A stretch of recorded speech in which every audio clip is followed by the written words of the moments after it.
Okay, got it.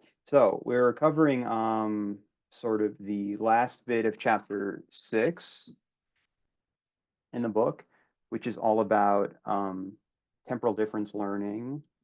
And just as a recap, we're talking about temporal difference learning as in contrast to Monte Carlo learning, where you have a different method of updating the value function. So with Monte Carlo learning, you would use this target for each state, which is the observed discounted return through the end of an episode. And in temporal difference learning, we are also sampling from the environment, but just, a single time step into the future. And then we're going to use bootstrapping by actually taking our existing value estimate for that state and the observed reward. So this is just sort of, these are the two extreme ends about how you could use sampling from the environment. So in this chapter, we're concerned with this particular update rule, where we're using this value estimate one step into the future. So we had gone through a number of methods, including Sarsa, Q-learning, and now we're sort of at the tail end of all the different variants of temporal difference learning.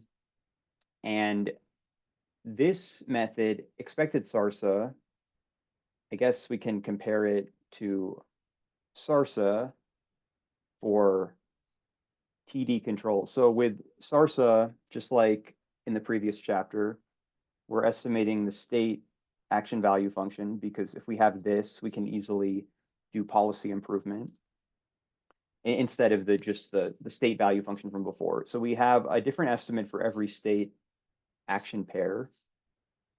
And we're just going to follow some policy, whatever the policy is at the time. We'll initialize it probably with some random policy. And then we'll do this Q update as we observe the trajectory in the environment. And then every time we update the Q function, the Q lookup, we have sort of implied in this some epsilon greedy policy that we're following with respect to the Q function. So the policy we're following is going to sort of update every Q update. And then from there, this process will eventually converge to the optimal policy, or in this case, it's actually going to be the optimal epsilon greedy policy, because we only have a single policy that we're following. So, the epsilon greedy means that there's going to be some probability epsilon of making random actions, which is important because this only will converge if we visit all the state action pairs, in theory, an infinite number of times. And this is a way to guarantee that if we follow some epsilon greedy policy. So, this is Sarsa. We're always using the observed values from the trajectory. So here, we have the reward from the step we take from state S, and then we have the Q value for the next state action pair that is observed. So now we can compare this to expected Sarsa, which is very similar. So on the top line here, the only difference is this thing here. So normally, in the case of Sarsa, this would actually be Q S T plus 1, A T plus 1. So the actual Q value. And it's being replaced here with an expected value under the policy that is currently being followed. Right? And this will be the epsilon greedy policy with respect to Q. So in order to compute this, this is just using the definition of expected value.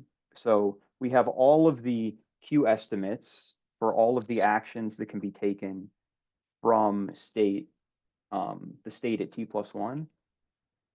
And they're all going to be weighted by the probability of taking that action, pi. So this, the expected value of the Sarsa update is this value.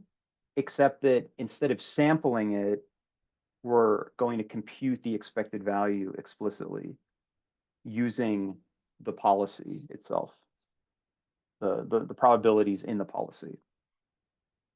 So the basic statement is that, this algorithm moves deterministically in the same direction Sarsa moves in expectation.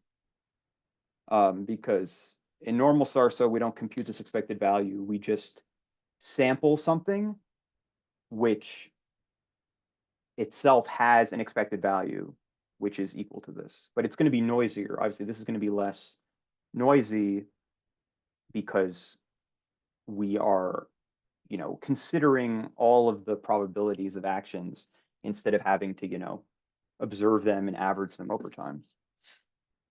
So does this make sense, or any questions about comparing Sarsa to expected Sarsa?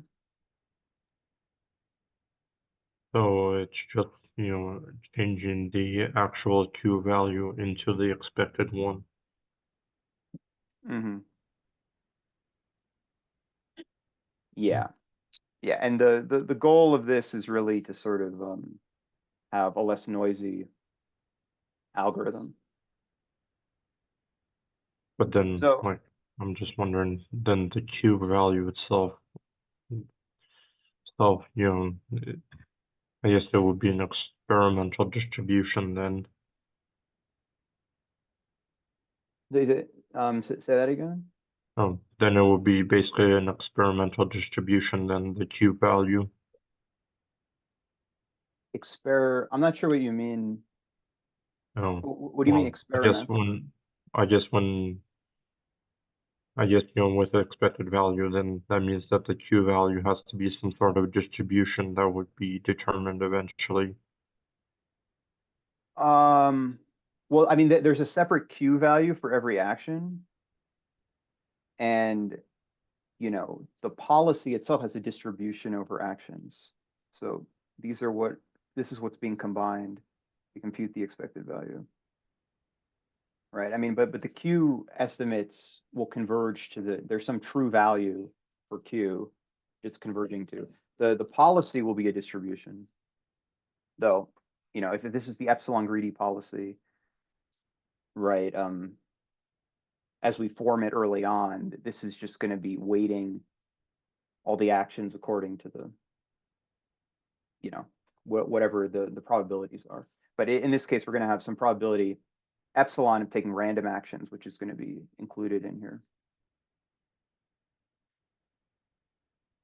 So remember, we had this example, here we can go back, this cliff walking example in the book. So in the cliff walking example, it's just a standard grid world with you always start here and this is the goal. So the optimal path is to just hug the cliff and get to the goal, right? Because there's a reward of -1 every step. So the goal is to reach the aim is to reach the goal as quickly as possible.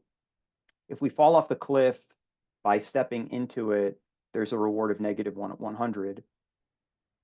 So, because we're following Sarsa in this case, and it's following an epsilon greedy policy, there's some probability of taking random actions.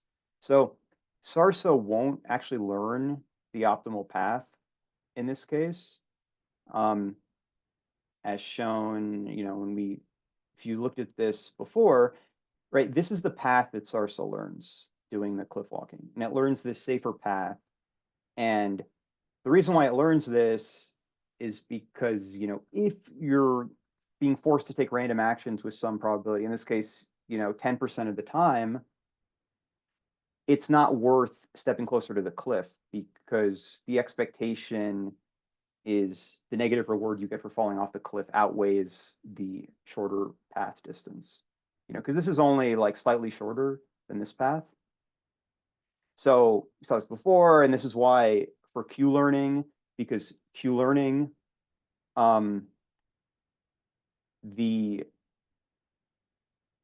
it is going to actually learn or attempt to learn the optimal policy. So Q learning actually will learn the optimal path, but then, during the training process itself, because we're updating the policy according to this, what is closer to the optimal value function, there's more times that it actually falls off the cliff during training. So, this is why the Q learning is considered an off policy learning method. Because even though we could see that during the learning process, this is accumulating, fewer rewards, like it's a lower reward value than for Sarsa.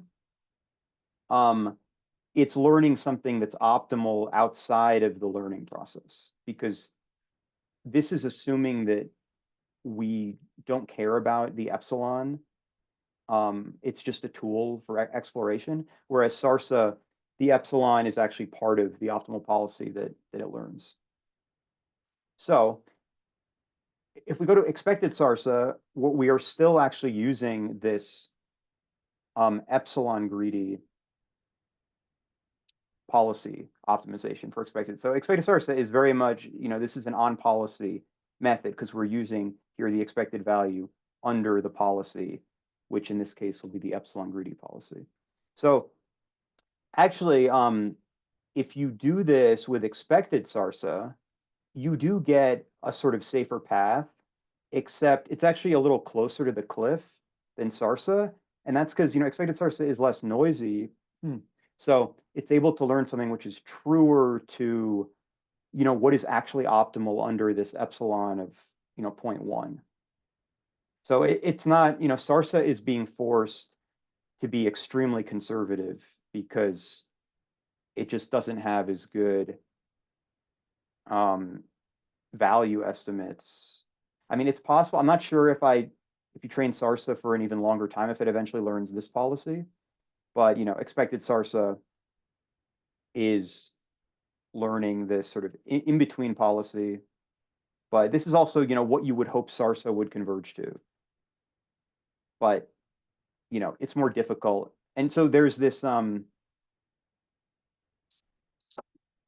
yeah, and actually, so this is also showing the rewards accumulated during training. So expected Sarsa, you could see much more quickly is just getting a higher reward value during training. So in terms of following, the on-policy learning process, expected Sarsa does a much better job in this task, where you have this sort of tricky environment where there's this small probability of a very negative reward, which introduces a lot of noise.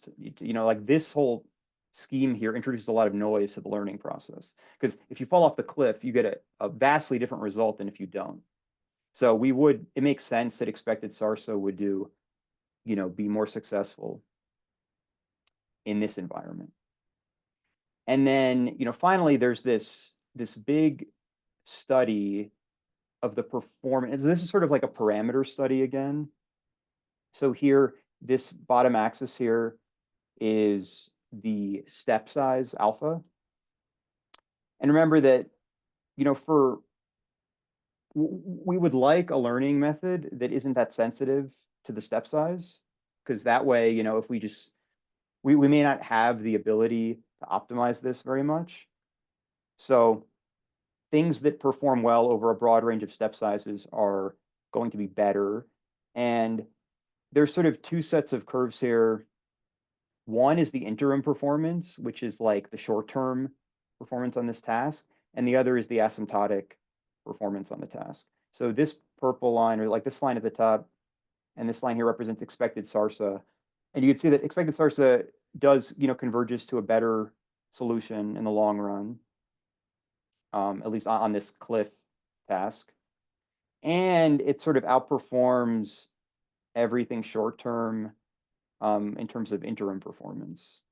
So, but this is also an example kind of designed to show the superiority of this method.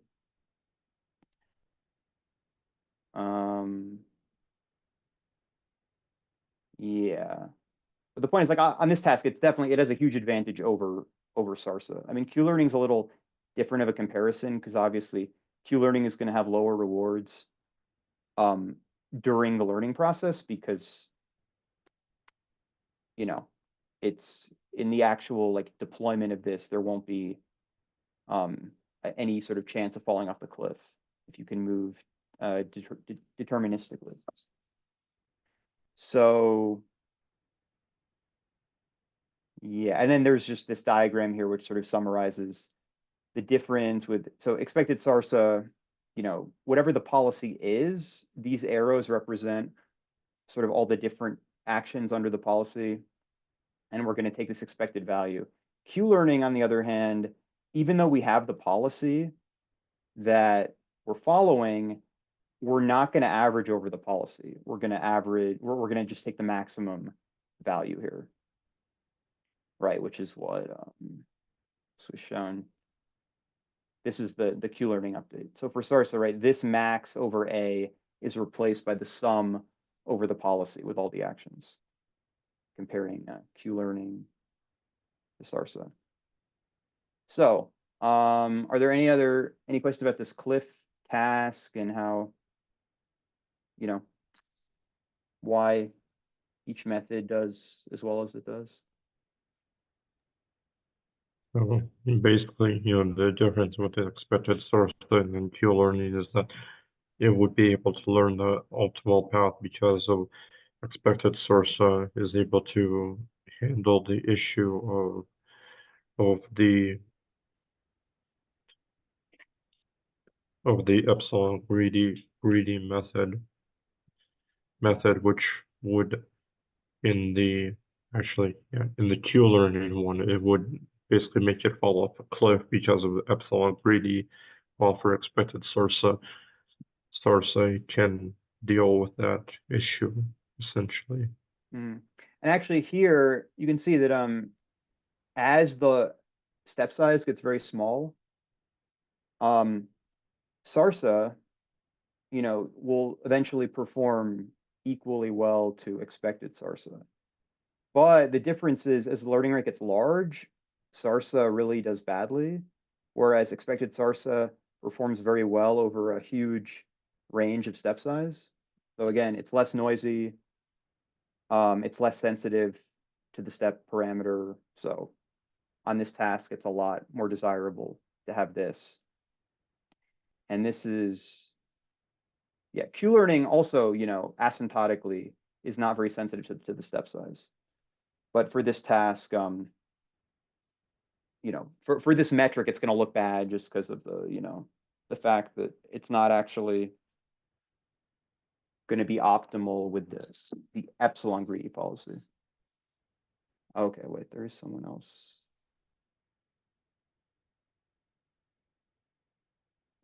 Okay, so are there any other questions about this, the comparison here on the Cliff task?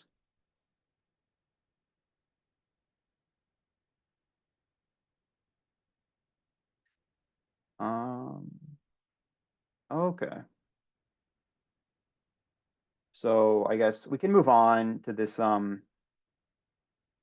this section on maximization bias. Yeah, so this section sort of motivates the idea of double learning, which is a way to avoid maximization bias. But I guess so we should really talk about what is the source of the maximization bias, and why this comes up. So the inherent problem is that what we would like to know is, for a particular state, which Q value is, like which action has the maximum Q value, right? And in order to do that, when we actually do these learning algorithms, we end up taking the maximum of, different estimates. So like, let's imagine, we have two different actions we're considering, like X and Y. And we have, samples collected from each. And we would like to know, which has a higher, which expected value has a higher estimate, or which of these expected values is higher. So when we do these learning algorithms, we take the max of the estimates here. But, unless n is extremely large, there's a lot of noise in these estimates, and they're high variance for low numbers of samples. And this ends up introducing, a major problem, which is very easy to illustrate. If we just take two, I mean, in this case, let's just say we have two random variables that are both standard normals, like they're both just mean 0, variance 1. Okay? So we know that the expected value for x and y in that case is 0, right? They're both just centered as 0. So if we have samples from x and y, and then we take the maximum of the samples, what ends up happening is, because of the variance in the distribution, there's a significant probability that the maximum that we take is, is greater than 0 by a pretty large amount. And the more variables we add, the worse the problem gets. So that can be illustrated here with this graph. So this is like the number of samples, or I'm sorry, the number of variables. So in this case, like there's 4 variables. And I'm like averaging these results over many runs. So this is like, this curve is going to match what the expected bias is for this experiment, right? Because I'm doing this over a lot of runs. So instead of like explicitly calculating this, which you could also do, this is just an experiment. So in this case, we want to know, what is the maximum of this set of like four variables, right? And the true answer is 0, because in this case, I've made them all standard normal variables, right? But if we have 2 variables or 4, 2, 3, and 4. So here I'm showing results for, up to 4 variables. And this line represents the case of having just a single sample for every variable, right? Now, as we add samples out to infinity, all these curves will eventually converge to 0, but it doesn't converge very quickly. And the more variables we add, the longer it takes. And the worst bias is at the fewest number of samples. So in the case of one sample, this is basically like the expected value of the maximum of 2 like IID standard normal variables. You can see it's about, 0.57. And the more variables you add, the higher it gets, because there's a greater chance that, one of these samples ends up being, one of, in the positive outlier section of the distribution. And the more variables we add, just the more chances there are to get, an unlucky, a very high estimate. So this is sort of some basic intuition of why we have this maximization bias, but there's some more formal math explaining this, varying degrees of detail. But I just want to make sure that there aren't any, like, are there any questions about this basic phenomenon of like, if you take the maximum of, estimates of a number of random variables, that you're just always I mean, you always end up with a value which is higher than the true value.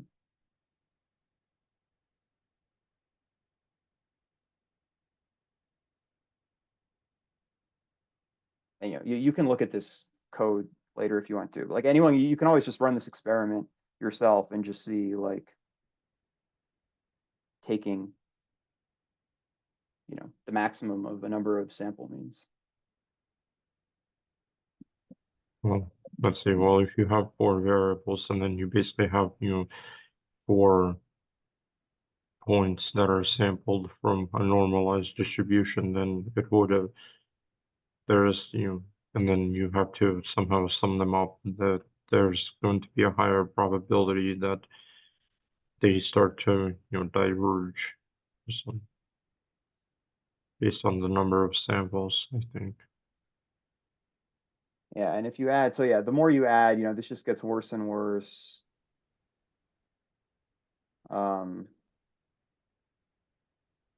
Yeah, because we're just taking the max of this set of estimates here. And I mean, in the case of the one sample case, this is just the sample itself, right? So we have just the maximum of a whole set of samples here. I think this does actually eventually converge to something in the limit of infinite. Or no, maybe it diverges. I'm not sure in the limit of infinite variables what happens, but yeah. You can see the problem, but like this basic picture, in the case of like low samples, is the source of maximization bias. And this is in the simplest possible case where all the variables are the same, right?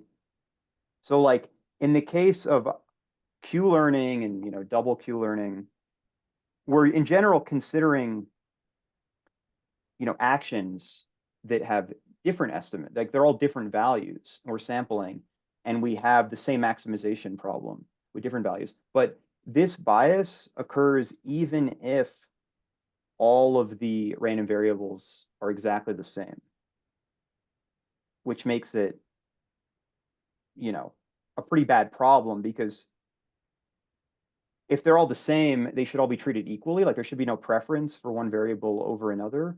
But especially, if they are all the same, there will always be one that appears significantly better than the true value.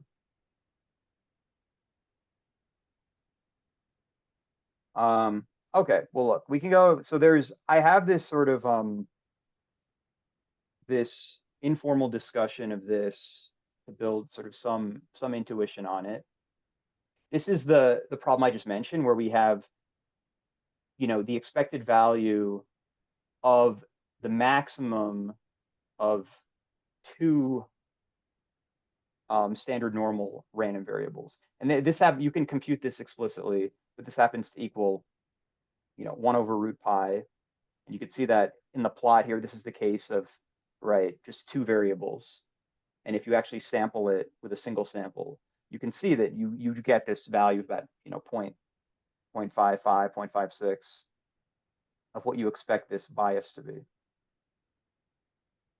Right, and this is the case where both random variables are exactly the same.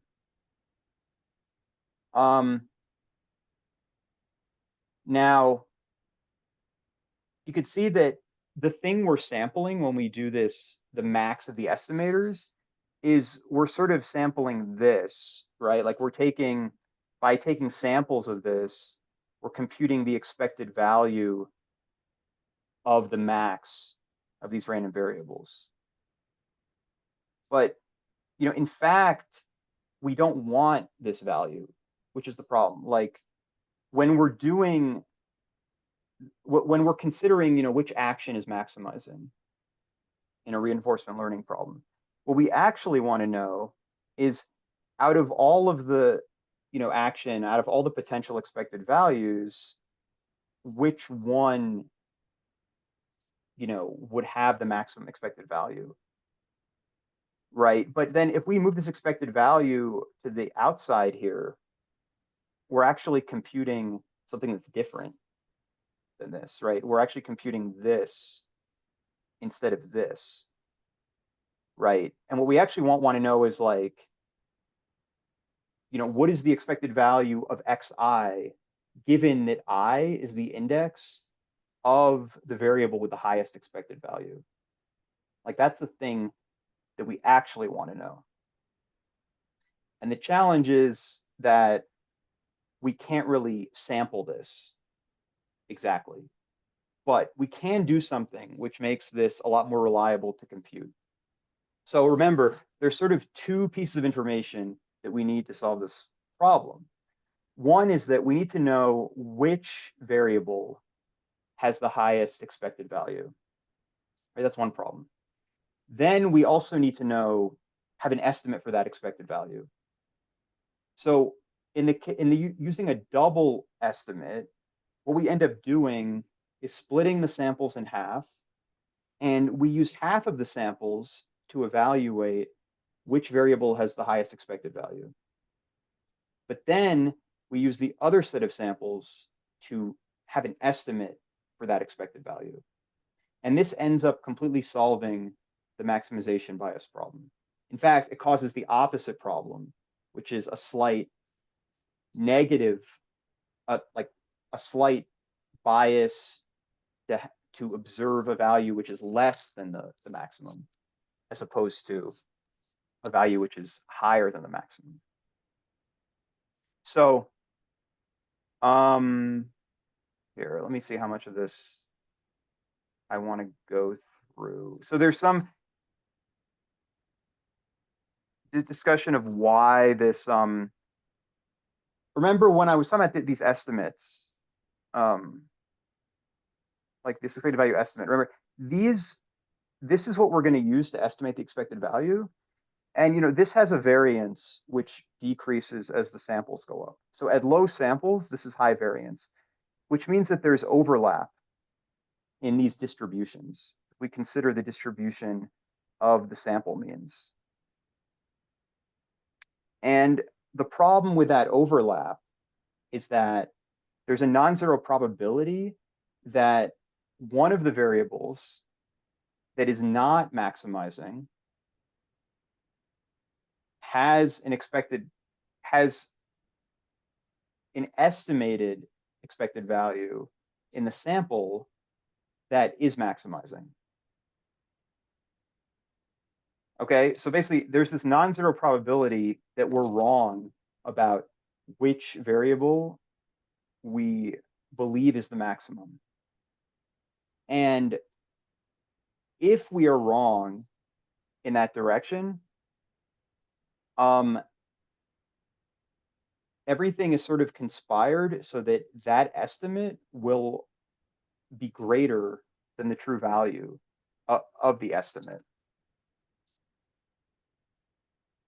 So in this case, I have it sort of written up here, but so let's say that there's this S prime is the index that appears to be maximizing out of our sample estimates that we have. And then there's this other index J, or like J is one of the true maximizing indices, and it is not equal to S prime, right? So then if we use the normal method of a single estimate, we're going to compute this estimate for index S prime, right? And we know that the expected value of the true maximum is the value that we want, right? So like there's some true index J, which represents one of the variables that actually has the maximum expected value. But in the sample that we've collected, the estimate for S prime is larger than the estimate for J, right? Just because I've said that we have the wrong index here, right? But we already know that just without knowing any additional information, the expected value of the estimate for index J is the true value that we want, right? But because this is what we've selected as the maximum, the only reason we selected this is because it has an estimated value which is greater than the one for this other index J. So by construction, this is going to be larger. We would expect this to be larger than what the true value is.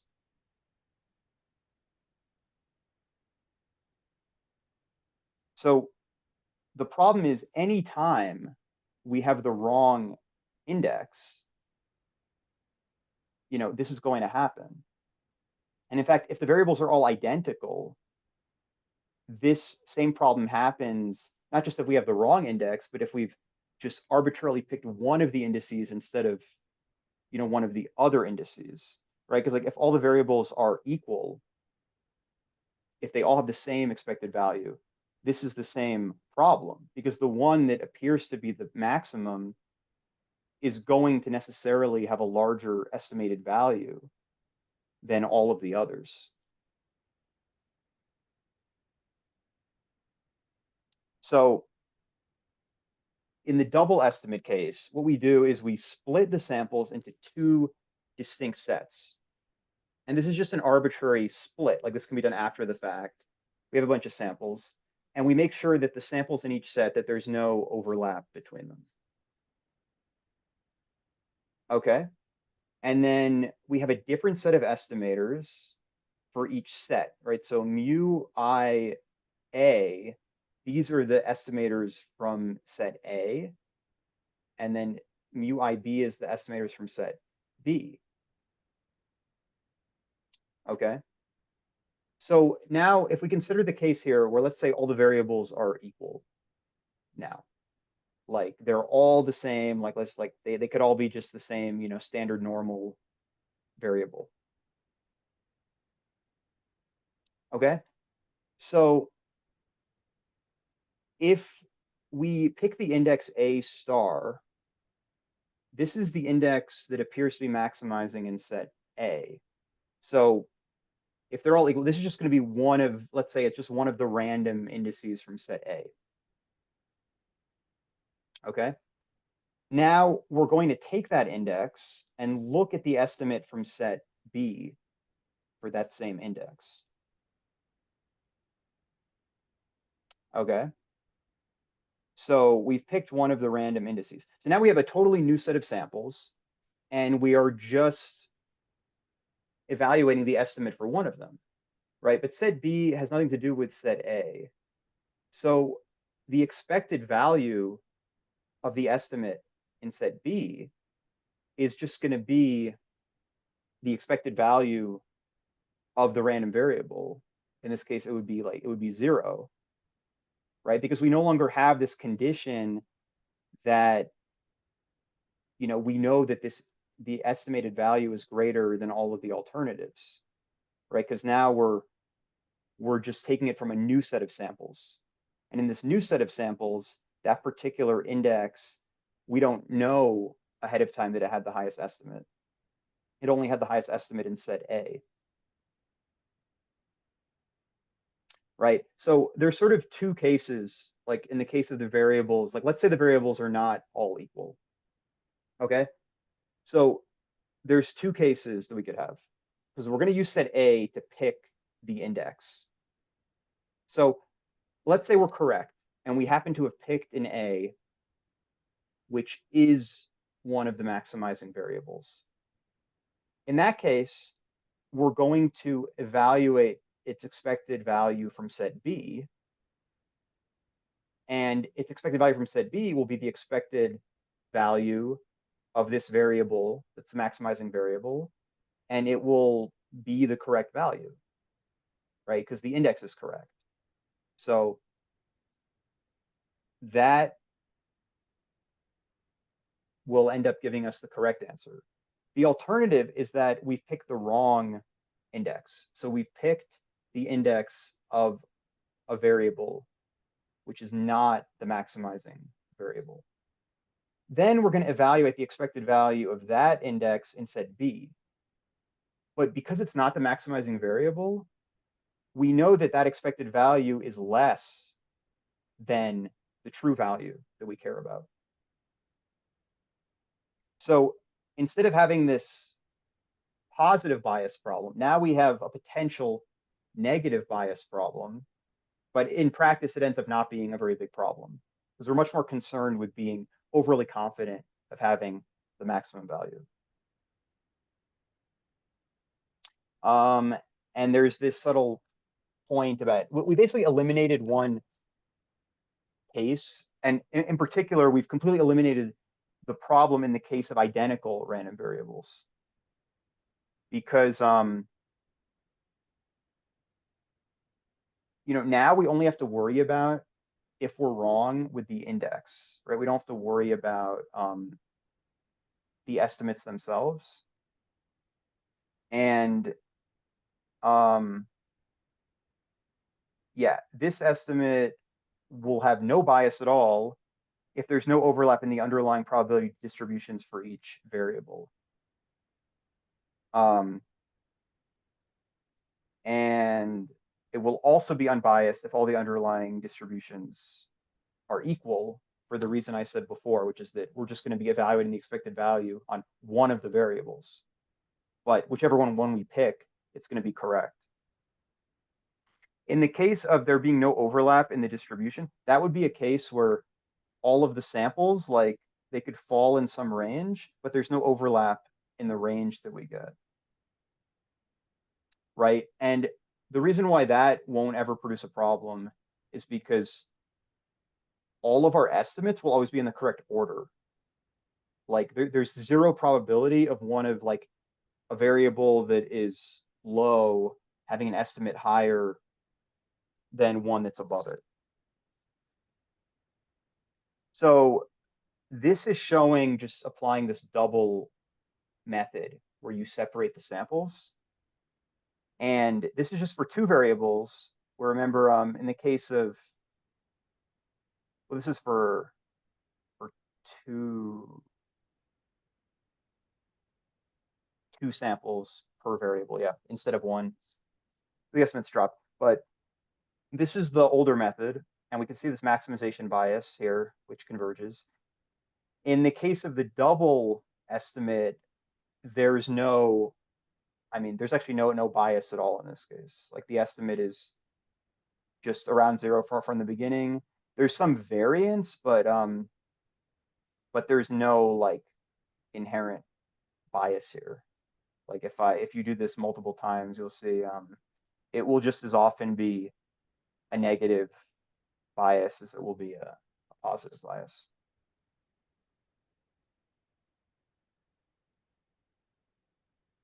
Okay, so are there any questions about how splitting the samples up ends up fixing this problem? And the actual, this is the demonstration of it that can add more. We can go up to like, 20 variables where the bias is pretty bad, right? You see for this method, it's unaffected by the number of variables. Double method. So, but this is like the key idea in this method is splitting up the samples into two distinct sets.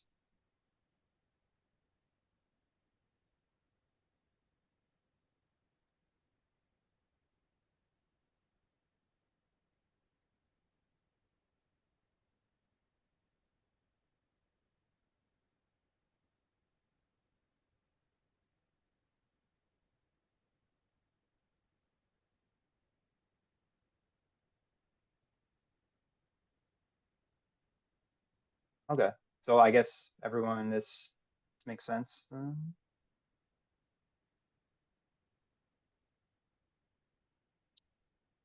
I have, if you look at the notes, I'm not going to go through this now, but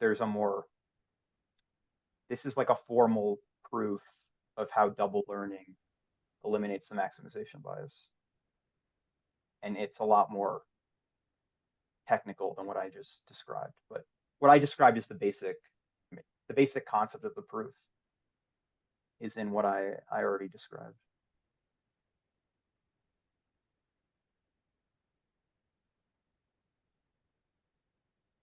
Okay, so in order to implement double learning, all we really have to do is keep track of two different sets of Q values.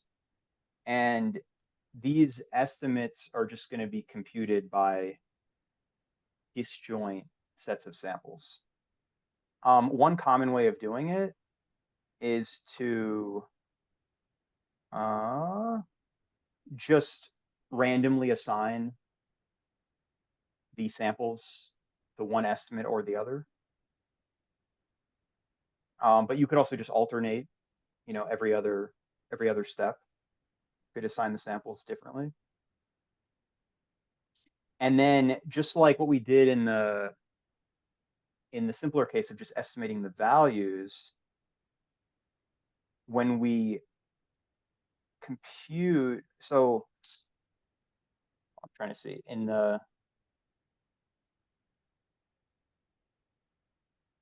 when we update the Q value, there's not really a difference.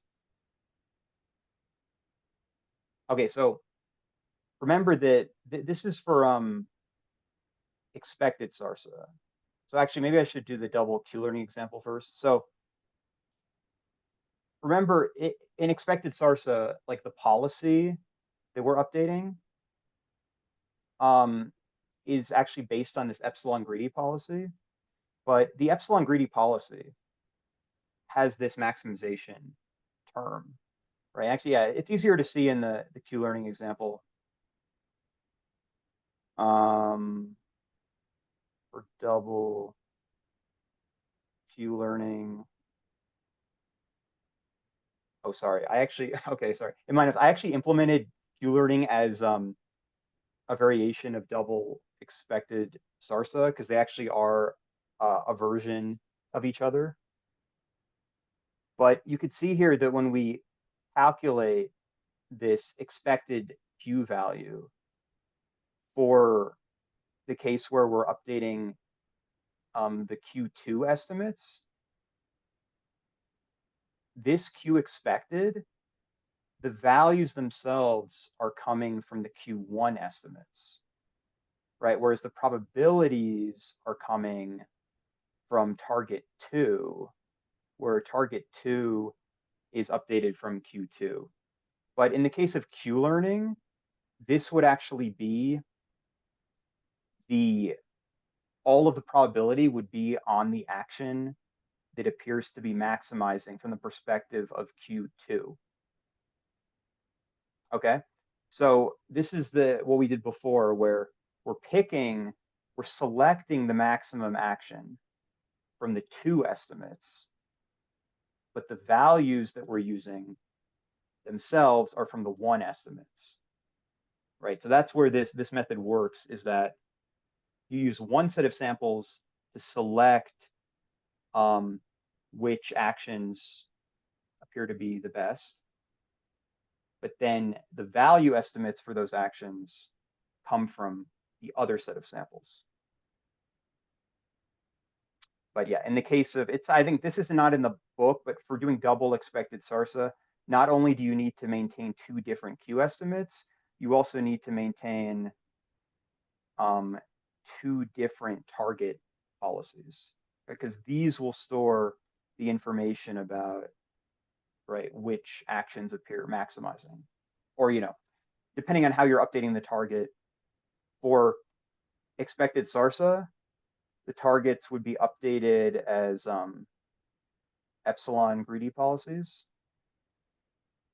and then the behavior policy would also, in this case for expected Sarsa, the behavior policy is just going to also be the epsilon greedy policy, but you can average the 2 value estimates for the behavior policy. In the case of Q learning, we'd replace this behavior policy update with computing the greedy policy with respect to the value estimates. You could average Q1 and Q2 as well. But this policy actually never comes into play for computing the Q update. It just involves creating the trajectory. Q update always comes from the target policy.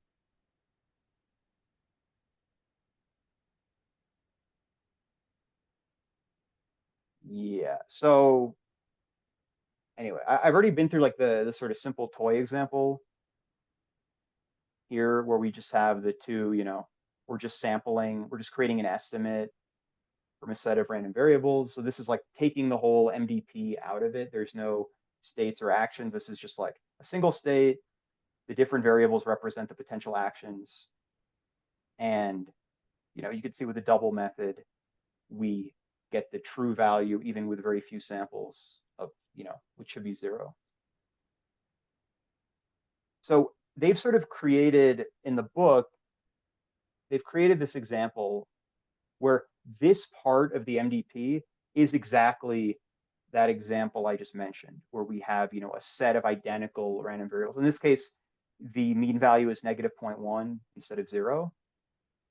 But so this is an MDP where if we're in state B, then we transition to the terminal state. And there's a bunch of an unspecified number of actions, and they all have the same reward distribution. But it's a distribution. It's not negative 0.1. It's a normal distribution centered at negative 0.1. Okay, so it should be clear from here that the value of state B is negative 0.1, right? Because that's the reward we get. Whereas the value of state A is actually 0, right? Because from state A, we can go to the right and then go to the terminal state. So here, the optimal policy would be to go one step to the right and get a reward of 0. Because if we go left, we're going to have an expected reward of negative 0.1. The problem is sometimes we'll actually observe a reward higher than 0, right? Because there's some non-zero probability that the reward we sample here for one of these actions is greater than 0. And until we have a large number of samples, the maximization bias is going to make the estimators believe that there is some action here which is a value greater than 0. And that's what is shown here in this graph, which is if we do Q-learning, early on, the policy, during training, which in this case is like the epsilon greedy policy, is going to step left. And even as we go out to 300 episodes, it is not even close to the optimal policy. Now, what's showing here is the optimal epsilon greedy policy, right? Because there's always going to be this 5% chance of going left if we have an epsilon of 0.1. Or I think, the epsilon here is 0.1. And it's actually, 5% chance. So the double Q-learning method, monotonically is approaching the optimal policy, right? There's never a point at which the percent of time going left goes up early in training. So the fact that this goes up early in training means that the epsilon greedy policy believes at some point that it's favorable to go left, which is, again, what we would expect from the maximization bias. So here, this is the same plot here, but I've added, this is the double expected Sarsa, double Q-learning. So you see both double methods eliminate this maximization problem. And actually this is expected Sarsa. It actually dips down early. I'm not sure why, but it also has the same maximization bias problem where there's a long period of time where it thinks going left is a favorable action. And Sarsa has the same problem. Q-learning has the worst problem. Remember, because in Q-learning, it's actually using the maximum itself in the value estimate update. Sarsa is using just the sampled action, which could be the maximizing action. But you could see, the very clear contrast between the double methods and the non-double methods. Now, this is a contrived example, but I mean, this is a problem in any environment where you have noisy rewards, because anytime you have a reward profile that overlaps, another reward profile in some way, you have some probability of having the order wrong, where you think that some of these actions are better than the zero reward. Or even, even thinking that some of these actions are better than others is already a mistake, because these are all the same, right? Every action here is going to lead to the same expected reward. But until you have a lot of samples, if you don't have a double learning method, one or more of these actions is going to appear to be favorable.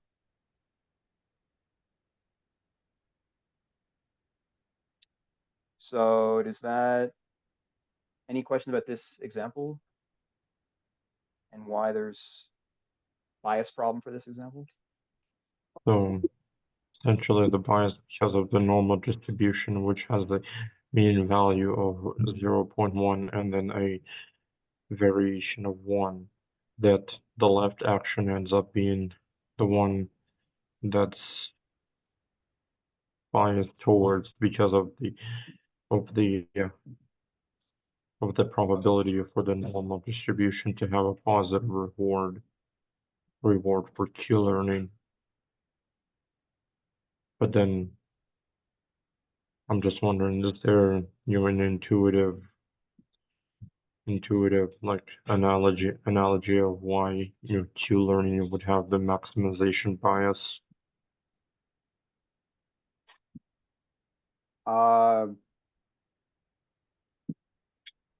You mean, Yeah. well, what about, okay, wait, but are you asking about why the origin of the bias? Because Yes. that's all this earlier stuff about, how if you have, like, this is the example where you have a bunch of identical random variables, and if you have a low number of samples, like if you have like 20 actions here, this is for mean 0, but you could just subtract 0.1 from this, it would be the same thing. If you take the maximum of the observed samples, it's much larger than the true value.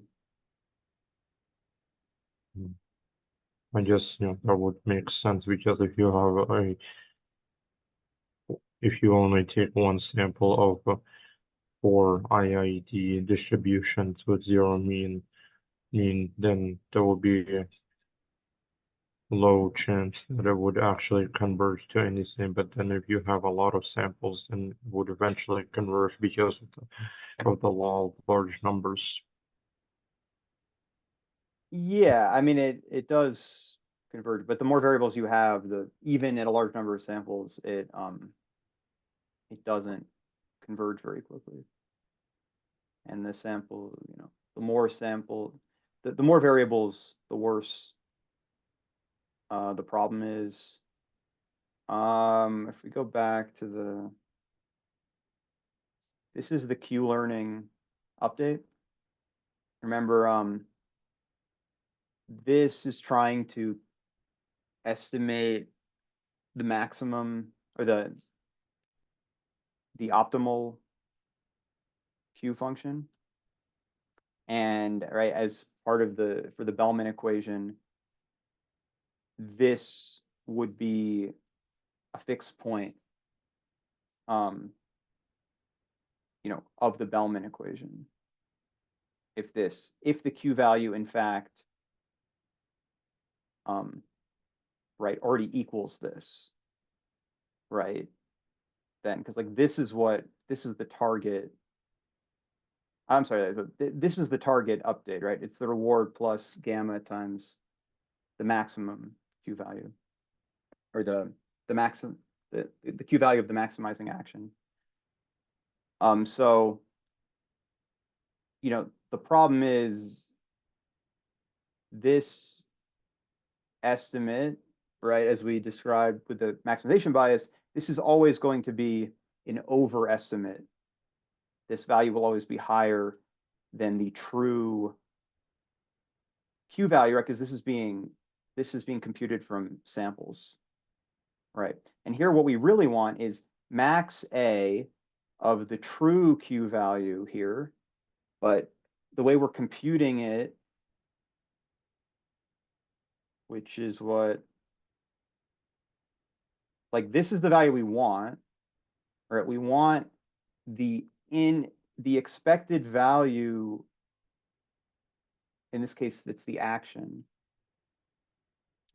right? Like we want the expected value of QSA given that A is the maximizing action,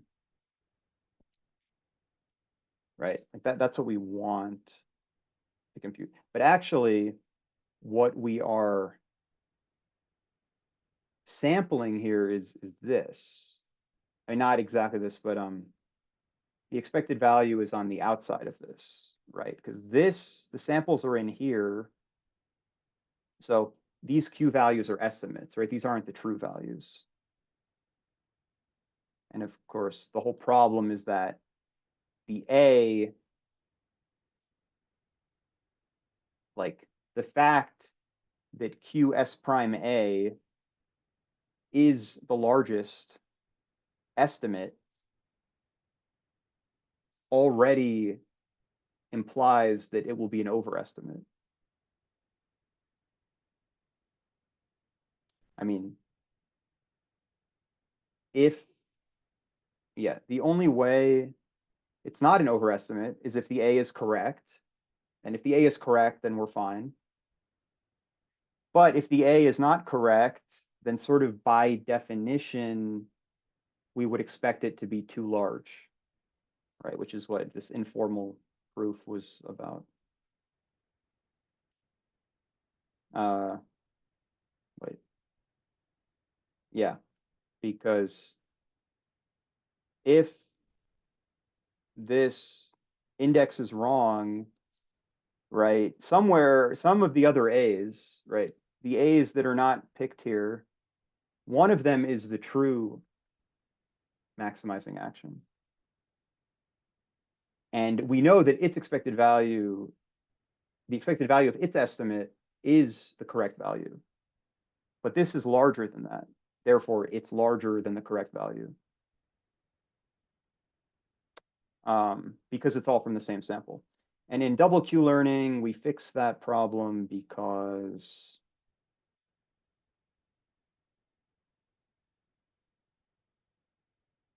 well, wait, let's see here. Because, now in double Q learning, if we're wrong, if we have the wrong estimate, now we're taking that index, the action that we are mistaken, and we're just estimating its expected value with totally new samples, right? But if you sample rewards from the non-maximizing action, right, you're going to end up with an underestimate because the maximizing action will give you, right, higher rewards. So with the double Q learning, we end up having an underestimate, which, is good because it sort of encourages us to not, explore more actions, right? Because it's not going to stay an underestimate for long. Like it will converge, it'll end up arriving much faster at the true maximizing action. And you can see,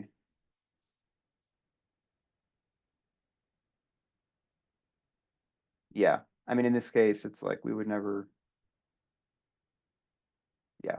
I mean, practically, it's hard to like prove this formula, but like practically, I mean, theoretically, it's an underestimate, but practically, it is a very good estimate, even at very low samples. It's very close to the true value. But yeah, if you want more details, you can read this, or you can look at the reference. There's this paper where this is all proven very carefully. It's the first double Q learning paper.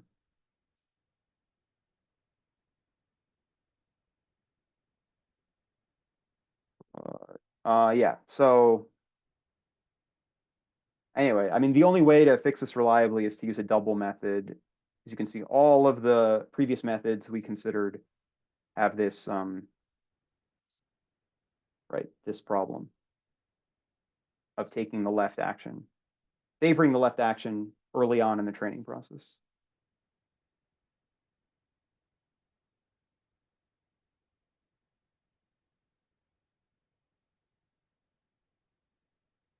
So I hope, I mean, you may have to read it more on your own to get more intuition for this, but I hope the basic idea makes sense that if you separate the samples into two groups, right, you use one group to evaluate the index or, which actions are correct, and the other group to compute estimates of those actions. And here, yeah, here's the pseudocode here for double Q learning. Yeah, my code is different because I have the double expected Sarsa algorithm, which is more elaborate than this, but then this argmax ends up being a subset of the expected Sarsa. Right, like this is expected Sarsa under the condition that the target policy is the greedy policy.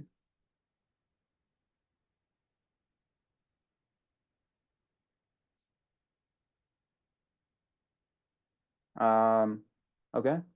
So actually, this isn't in the book either, but there was this example that, so like, I don't know how, I mean, this is the example in the book, and it doesn't really look like any problem you've probably ever seen. I mean, conceptually, it makes sense. You have sort of a noisy set of rewards, but there's this other example, which is in the double Q learning paper that I thought was actually a very good example to illustrate why double learning is good. So this example is a noisy grid world.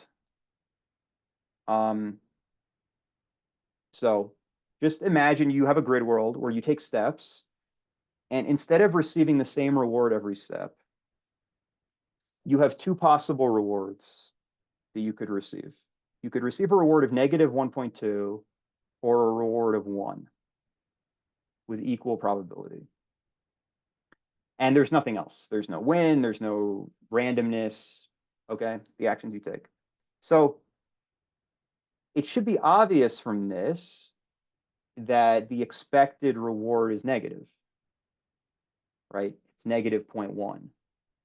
But it's very high variance. Okay, so if we put an agent in this grid world, the goal should be to exit as soon as possible, to reach the goal, to terminate as soon as possible.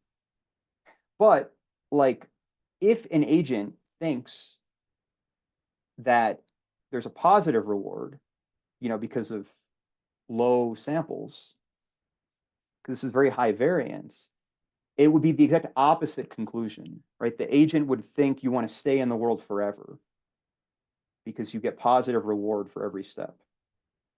So it's a very clear distinction between the conclusion you reach from, having the correct reward estimate or having a wrong one.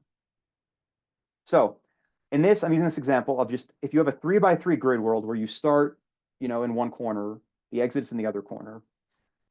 It's 4 steps to the exit. So the expected value under the optimal policy is negative 0.4. Okay, so here is the example I'm talking about. So it's a 3x3 grid world. You start here, you end here, and it's equivalent to a grid world where the reward is just negative 0.1, right? But instead it's, this high variance version of that. So this is the true solution. And for the true solution, we have, these are the true values, and they just mimic how many squares there are to the exit. Okay, so you just try to step to the goal immediately. And then I've shown, so because this is showing solutions that were allowed to run for long enough with a small enough step size that all of these converge to negative values, I think, all these methods. But what I'm showing here is during training, how many steps are taken per episode. So it starts out with a random policy. So under the random policy, it takes, about 50, 55 steps or so. So again, you could see for double learning, it immediately learns to take fewer steps, right, to reach the exit faster.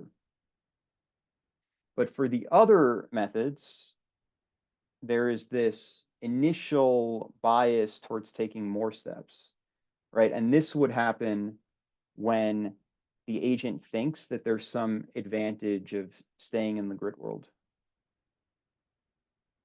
when in fact, you would expect to get a negative reward, right? So the agent would only increase the number of steps if it thinks that the expected reward is positive in this grid world. So this is another, maximization bias example that I think is a little more of a natural example, because, grid worlds, we're all used to grid worlds. You could easily imagine a grid world or any kind of environment where there's some high variance, reward that you get. And the difference between thinking it's positive or negative makes a huge difference. And in this case, so here I have it, this is showing like where a method can totally fail. So this is like the simple grid world. Here I've made the learning rate too high here. So, and this is with Q learning. So with Q learning, you can see the value estimates are diverging. Like this is not run forever. This is terminated after some number of steps. But you can see these are very large positive value estimates. And as a result, this never learns to exit. I mean, this episode never even terminates, like following this optimal policy, right? It just gets stuck.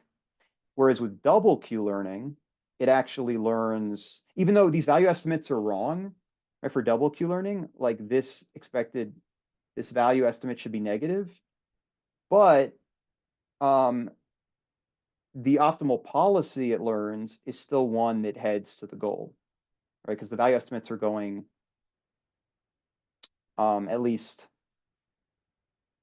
as you get closer to the goal, the estimates get higher. Yeah, at least going in this direction. There is some, path to the goal here that makes sense. But you could see this would have to be run for longer steps to, have a better estimate. Like in this case, these estimates are much better running it for longer. But you can see the estimates are, at least they're not diverging like they are in the case of Q learning. Because here the maximization bias is so bad with a high enough learning rate that this doesn't even converge. Yeah. So, yeah, are there any questions about this noisy grid world example?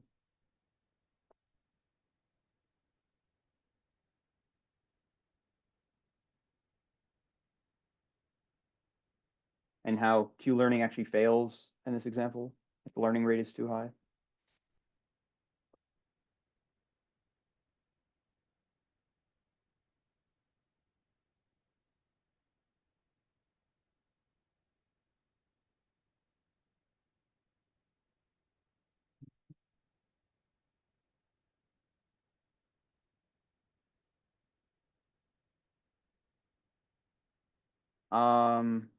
There's this, I think this is the last exercise in the chapter, but it just asks you to write down the update equations for all of the remaining algorithm, which is the double expected Sarsa. And I already had it in the code, but these are the update equations for Q learning, where you have this argmax, and the difference for expected Sarsa is you have the sum across the policy, right? In this case, we have two different policies, pi1 and pi2, which mimics the argmax of Q1 and argmax of Q2. And you just have to make sure that when you update the policy, pi1, you make it epsilon greedy with respect to Q1. This method is identical to double Q learning, right? In the case of making the policy greedy, instead of epsilon greedy.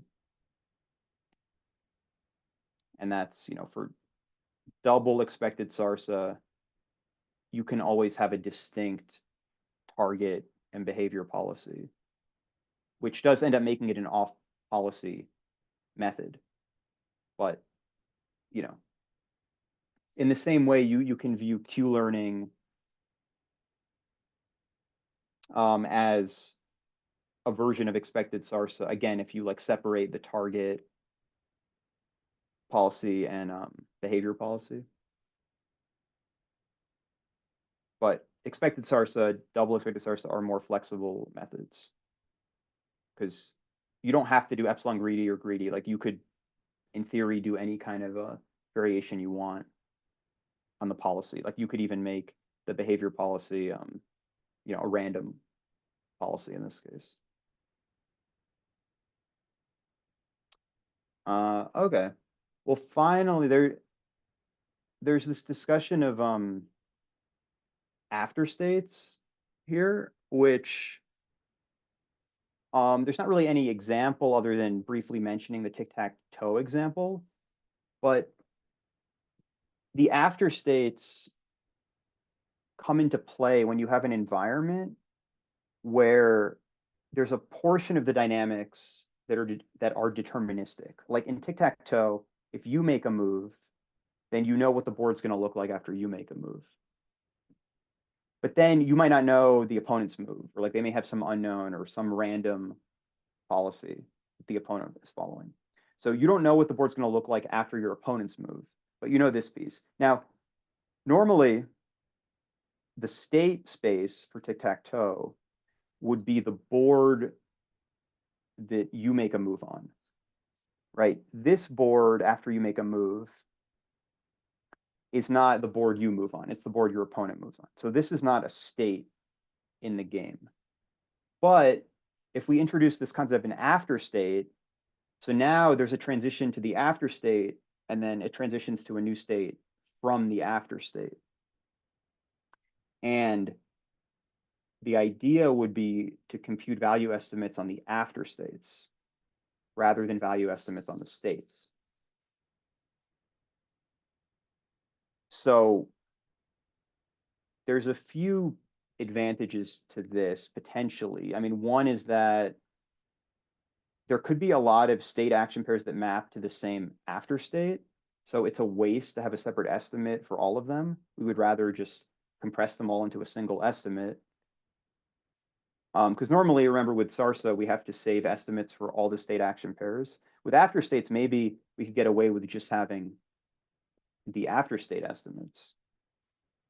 And the other potential advantage is that we may be able to better model the environment if we separate the dynamics. So this is an example with tic-tac-toe, but in general, so here, I've sort of written this out a little more formally here, but comparing this to the normal trajectory, here we have a trajectory where we go from a state action pair to an after state, and I'm using P to indicate some kind of intermediate reward, which could be 0 every time. But let's say, to give us flexibility, let's say we could receive some interim reward here. And then from the after state, we transition to the new state and the reward.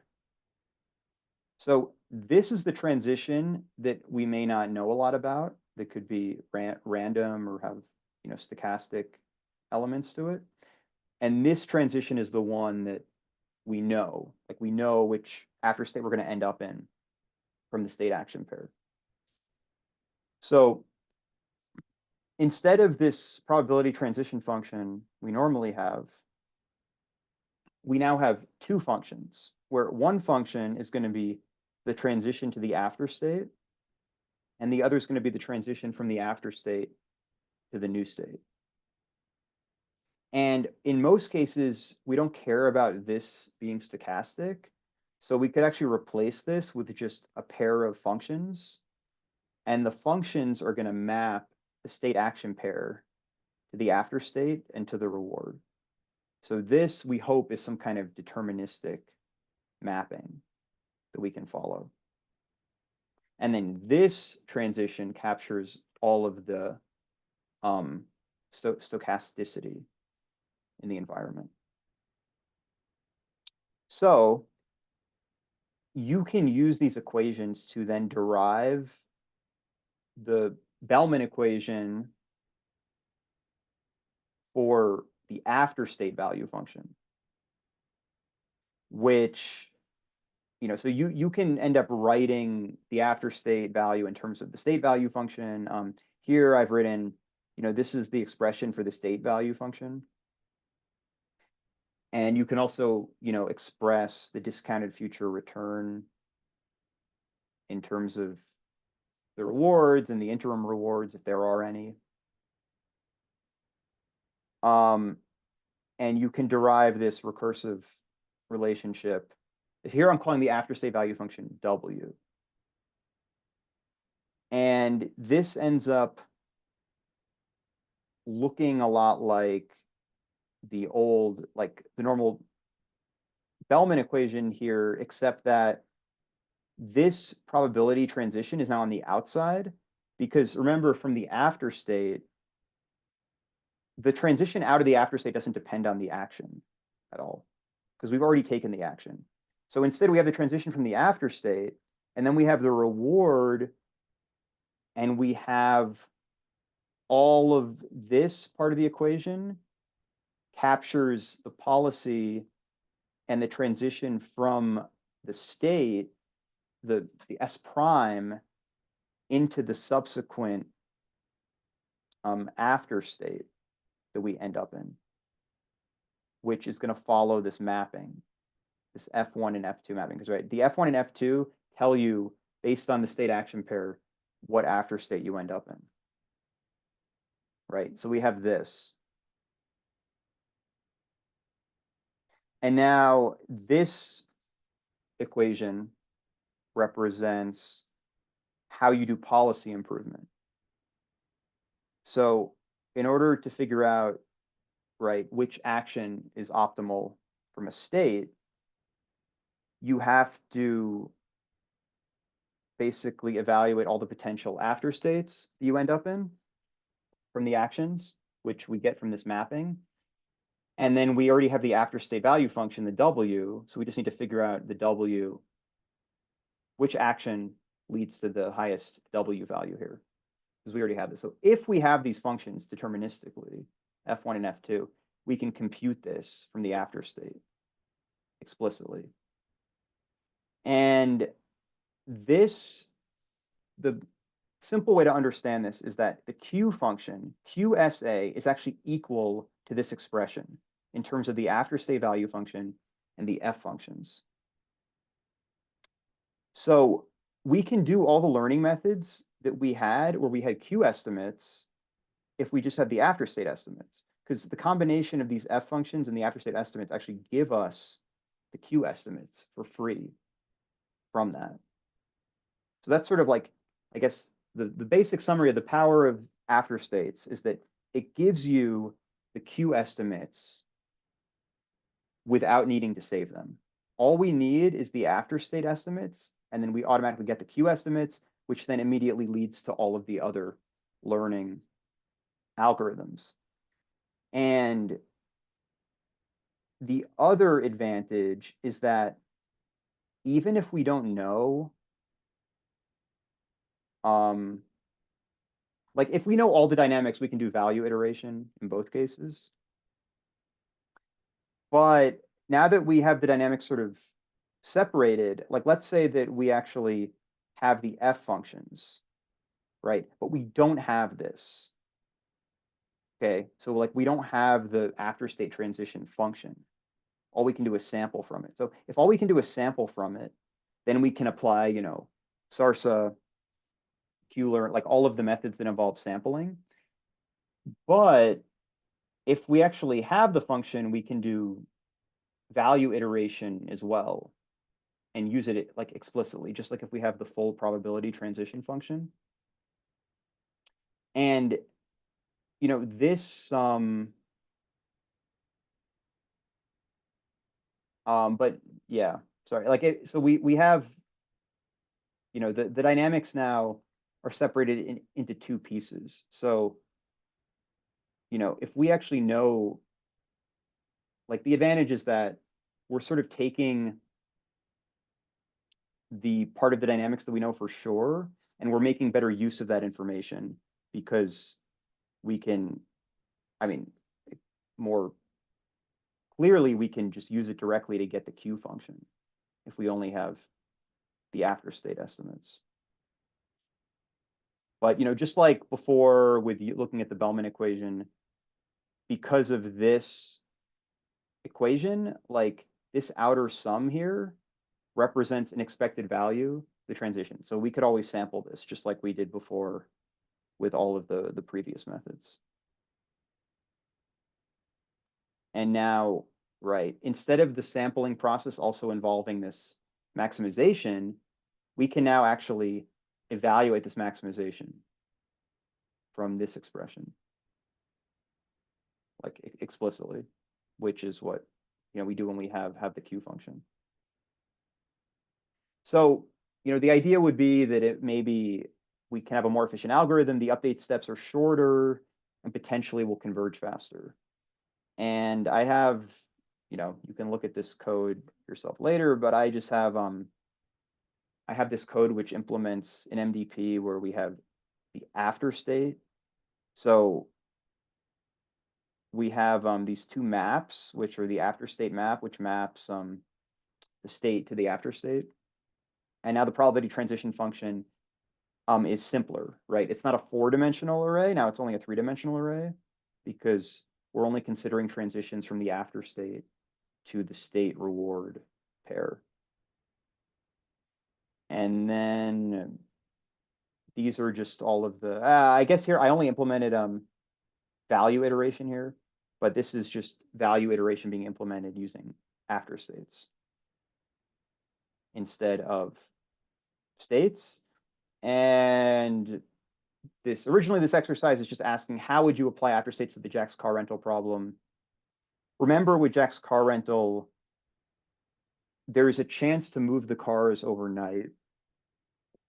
And then the cars that we can rent the next day depend on the cars that are available. But there's a chance of people returning cars. So this naturally can break down into after states by considering the number of cars at each location overnight or the morning of the next day. As opposed to in the original problem, the state space we considered was the number of cars at each location at the end of the day. And then we decide to move them. So now we have the cars at the end of the day. Then we have the after state is the number of cars at each location after we move them, which will be the number the next morning.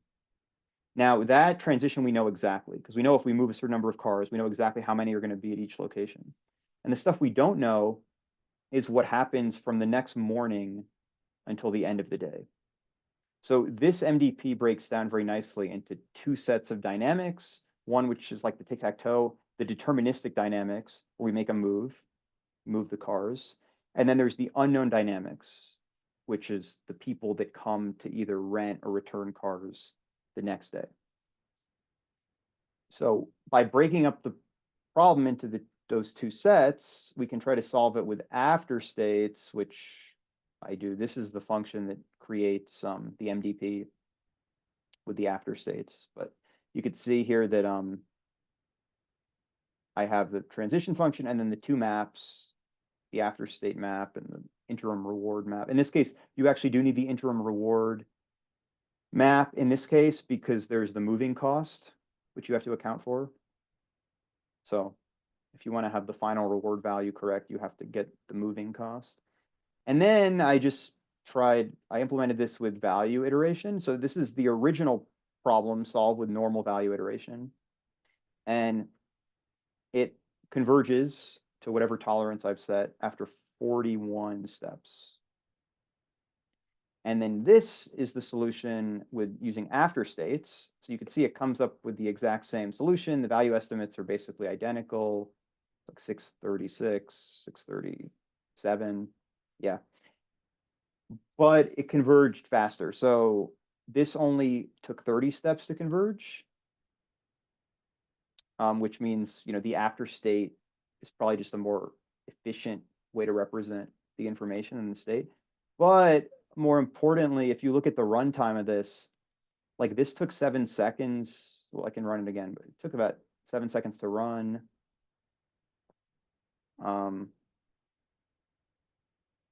Or I guess that was from running it for some. Okay, about like 5 seconds to run. Whereas, this one took, if I run it again, it took about like less than half the time to run. Yeah, so this took, okay, like 2.8 versus 5, but like it's about half the time to run. So, that's because like not only is it converging in fewer iterations, but each update is a lighter weight update.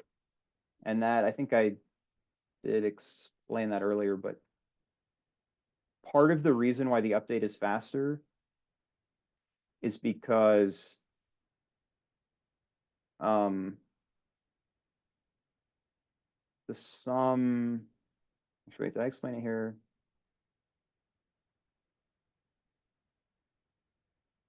I mean, the main reason is the probability transition function. It has fewer arguments. So remember here, we have to sum over the reward and state space, and then we have to do this for every single action. Whereas here, the action piece is embedded in the middle in this sum here.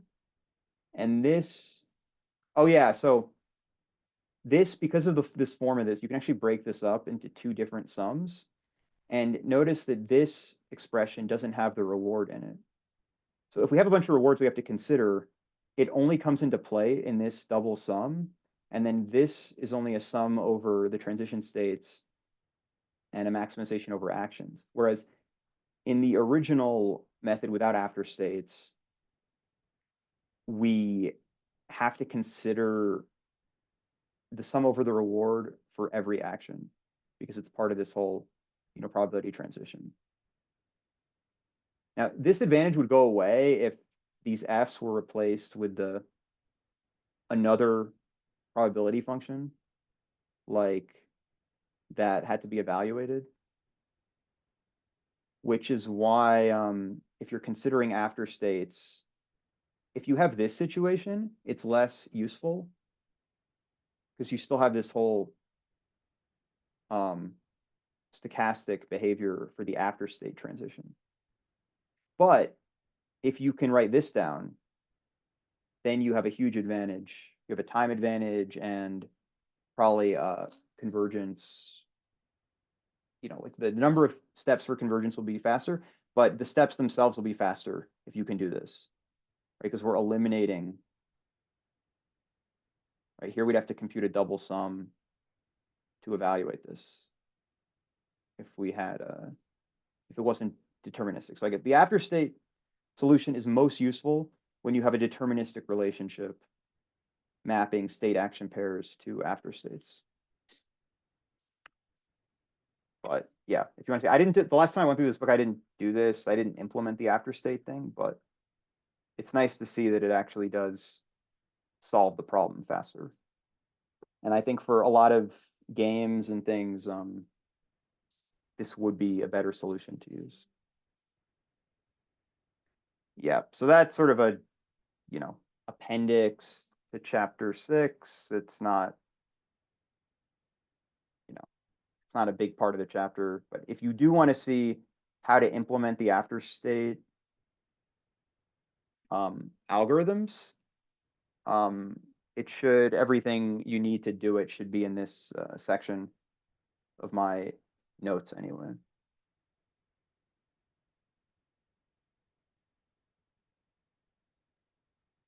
And that, yeah, so there's nothing else in chapter 6. Chapter 7 moves on to n-step methods, which are just sort of methods in between TD learning and Monte Carlo that we did before. And we can go over that next time. There's a number of, yeah, but it's just sort of a way to unify chapters 5 and 6 together into chapter 7. So that's the purpose of chapter 7. We can go over it next time, and yeah, hopefully there's no other confusion about chapter 6 remaining, but if there are any more questions, I can answer them now. If not, we can just move on to chapter 7 next time.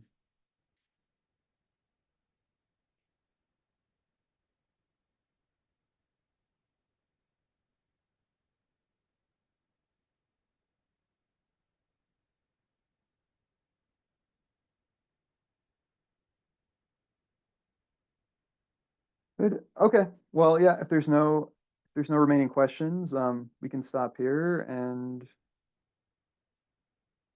yeah, we'll see how far we get going through chapter 7 next time.